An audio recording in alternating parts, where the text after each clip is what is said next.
Hello YouTube pipe smoking community, it's Red Elric here. Sorry for the sound of somebody vacuuming in the background. This is probably about take 6 or something like that. And this is why I don't make many YouTube videos on a regular basis. I mean, some people do about one a day. And there's sort of loads of subjects going on in my head and thinking I'll have to do one on this and that, and but it's quite difficult. So I'm having a bash now today at trying to do a review for the Pipe Professor, who's just reached his 1,000 subs, which is obviously well done to the Pipe Professor. That's fantastic. And one of the things that he was talking about on his video, he said about you don't have to have the palate of a master chef, but he wants you to do a tobacco review for this video response. And that reference to people being a master chef and having a certain palate sort of struck a chord, because it's always interested me, people who for their living rely on their sense of taste, whether that's wine tasters or whether it's whiskey tasters, tea or coffee tasters. You know, we have people that blend different types of teas and coffees, or even on the food side of things, you know, there's people whose job it is to sample different types of foods. So it's always been something that's interested me. And on that subject, last Christmas, my daughter's boyfriend bought me a present. He got me a little whiskey sampling kit with a proper whiskey sampler's glass and some 10-year-old malt whiskies, just little tiny little bottles, just a sample, Jura, spray burn, and I probably can't pronounce this, Ledach. And it's really interesting because it's something I hadn't thought about, hadn't tried before. But I thought, what better source really to find out about it than on YouTube, which has helped me a lot with the pipe tobaccos and things like that. So I looked into how to properly taste whiskey. And there's some fantastic videos. I recommend that you look them up, by a guy called Richard Patterson, who's the master blender for White and Mackay, and does some very entertaining videos. And one of the things that was also interesting is how certain tastes complement each other. Most YouTubers, when they smoke a pipe, will also say about what they're having to drink with it, whether it's tea, like I'm having today, or a milky coffee, because a milky drink seems to help to get more of the flavours out of the tobaccos. And he actually mentioned about whiskey tasting, combining certain whiskies with certain cigars, which complement each other. And I thought that, you know, that's something I'd like to try. And how you can enjoy whiskey with a coffee and a very good quality chocolate, something that's about 86% cocoa butter, you know, and about the different ways the different flavours sort of come together to bring out different nuances of each other. Absolutely fascinating. I thought it was fantastic. But he also showed how to properly taste whiskey, which you don't just knock it back. And out of the 3 whiskies that I got, this one, which is also relevant to the subject, Ledach, I think it's pronounced. I tried the others and they were very good whiskies, but this one, and he says, hey, you should swirl it and then bring it to the nose a little bit. Hello, how are you?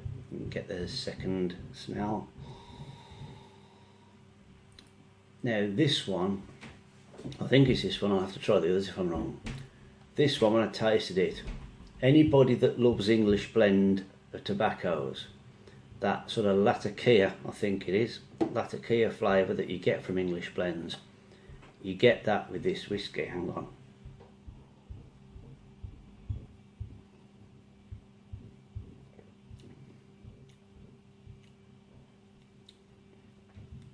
Just a sec. Sorry about that. I realised when I started doing that I hadn't got, and if you watch these videos you'll see the importance of it, I hadn't got a little bit of cool water, which you taste it first neat, and then you just add a little bit of water just to soften the flavour, and you get more nuances of the different flavours in there.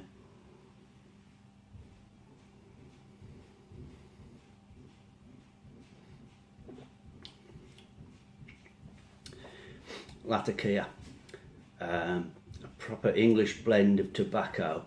That flavour that you get in your mouth after you've had something like, what is it,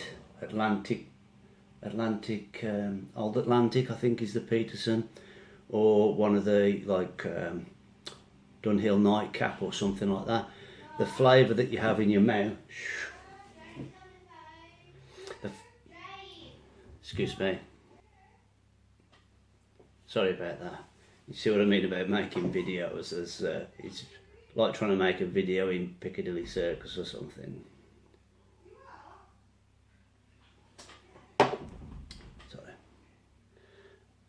Sorry about that. Very annoying.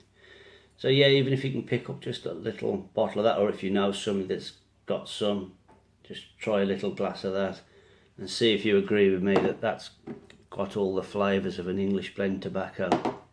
Fascinating, really. And watch that Richard Patterson's videos. It's they're very good. Very funny. So what am I going to be reviewing is Samuel Gawith Black Cherry. I've tried some before. I had a 10-gram sample. I've tried some already, but I'm going to try and review it for you today for this VR. Okay, so for this review I'm going to be using my Hunter Falcon pipe with a matte black bowl, which has got a lovely natural wood round the lip, and I've loaded it up with some Samuel Gawith Black Cherry, which I had a 10-gram sample, and I've already tried a bar of this, so I'll give it another go and tell you what I think of it. Right. So,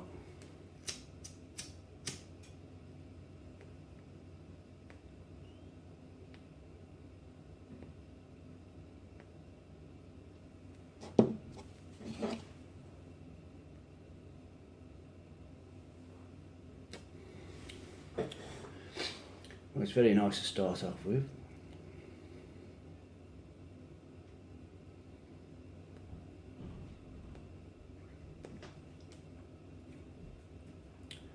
The blend is obviously, it's an aromatic blend. The tobacco is a black Cavendish.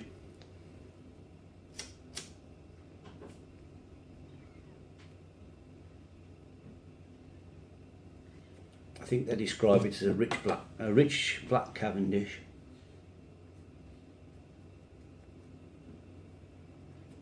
With generous amounts of flavouring.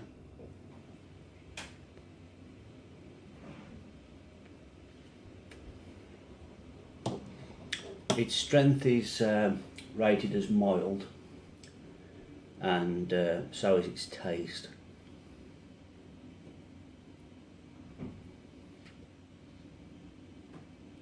Although it's supposed to be strong on the flavouring and a very pleasant room note.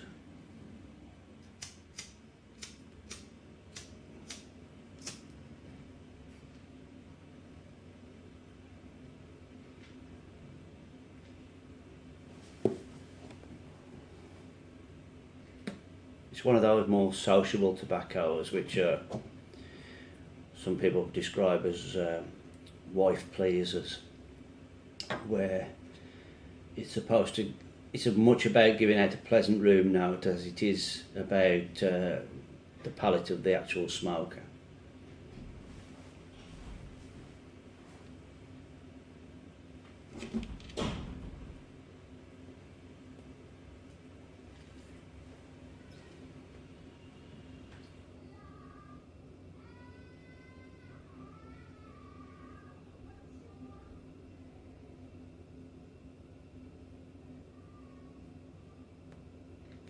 That's my daughter doing her vocal exercises.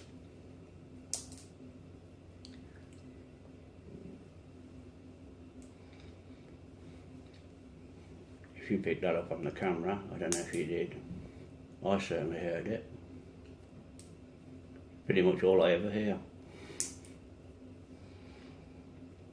Yeah, so this is my second bowl of this. I'm actually a bit worried about this bowl with this falcon pipe because it seems to be a bit tight on the draw when I use these two together. I guess it only needs to be a fraction of a millimetre in either direction for it to make a problem.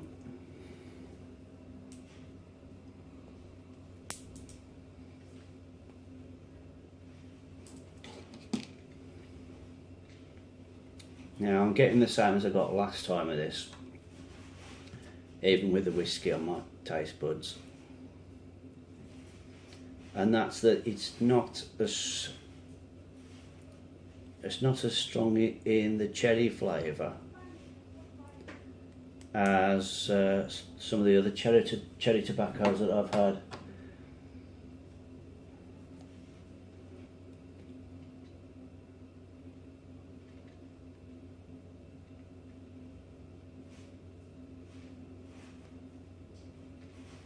And I do like a nice cherry tobacco.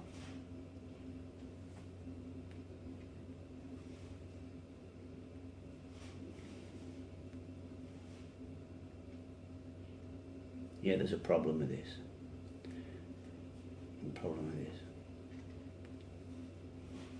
That's not right.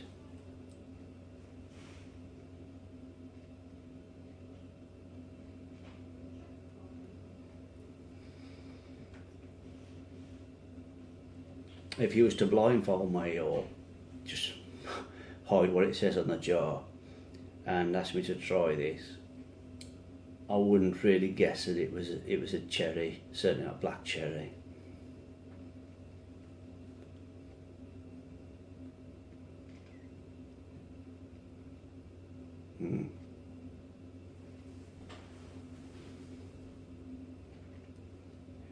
With the samples I've been using, I like to keep a particular falcon for that particular tobacco until I've completely tried the samples, which usually is about 3 or 4 bowls.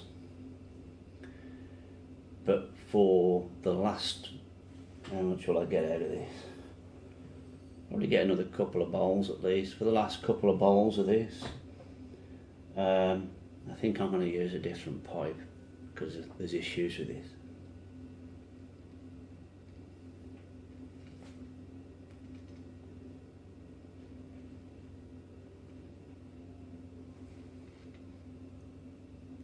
I'll probably try that bowl on a different stem.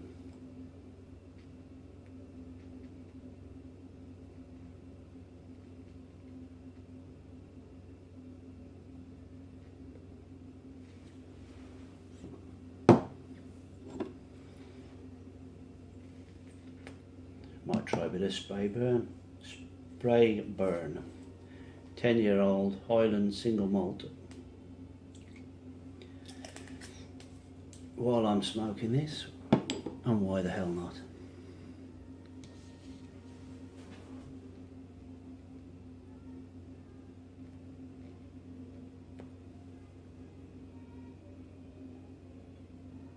That's sweeter.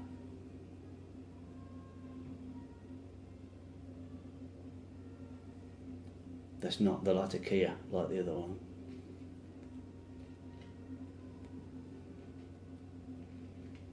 I think what the similarity probably is, it's the sort of, it says it's wonderfully peated. I wonder if it's that peat that gives it that smell, that taste, sorry.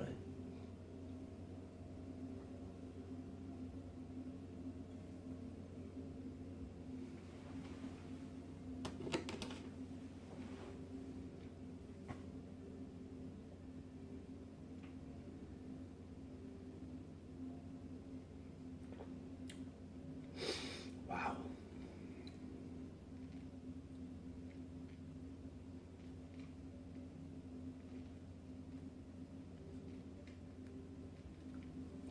What would be perfect now is if I had a little espresso coffee as well with that.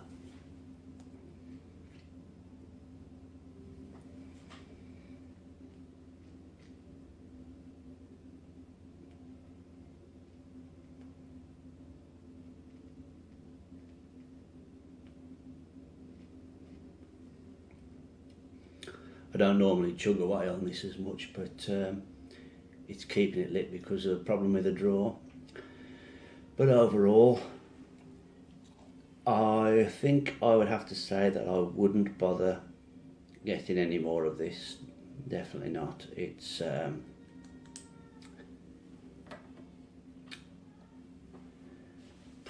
I'll give it perhaps 2 out of 5 because it's not completely, it's not foul, it's not there's nothing about it that, you know, makes me think, well, I couldn't smoke the rest of that, I'll have to throw it away or give it away.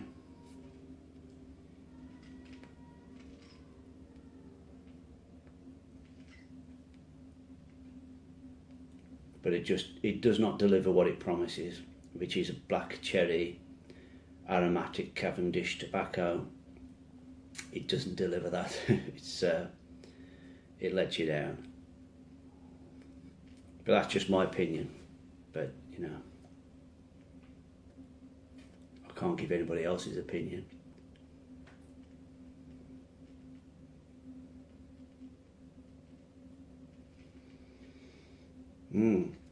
So that's it. I will have to pause now because I need to check whether the 2 shout outs he wants us to give have to be for people who are under 100 subs, or whether it can be with any, because there are a lot of people doing giveaway videos at the moment and I've watched a few, so I'm not sure whose rules are what, so I'll have to check. Okay, so the couple of YouTubers I'd like to give shouts out to, because they've both just got around 100 subscribers or so, and they deserve more, especially if you're into pipe chats. They're both good at pipe chats, very entertaining. Great if you're going to sit there and you want to smoke a pipe and listen to somebody else having a chat while you're smoking a pipe. And that would be Phil Bennett, who's very good from this side of the pond. And the other one is Pipeful, just one word there, Pipeful. I'll try and leave a link to a couple of their videos. Okay, that's it for me, and good luck to everybody else who's entering the VR for the Pipe Professor's 1000 subs giveaway. Thank you, bye.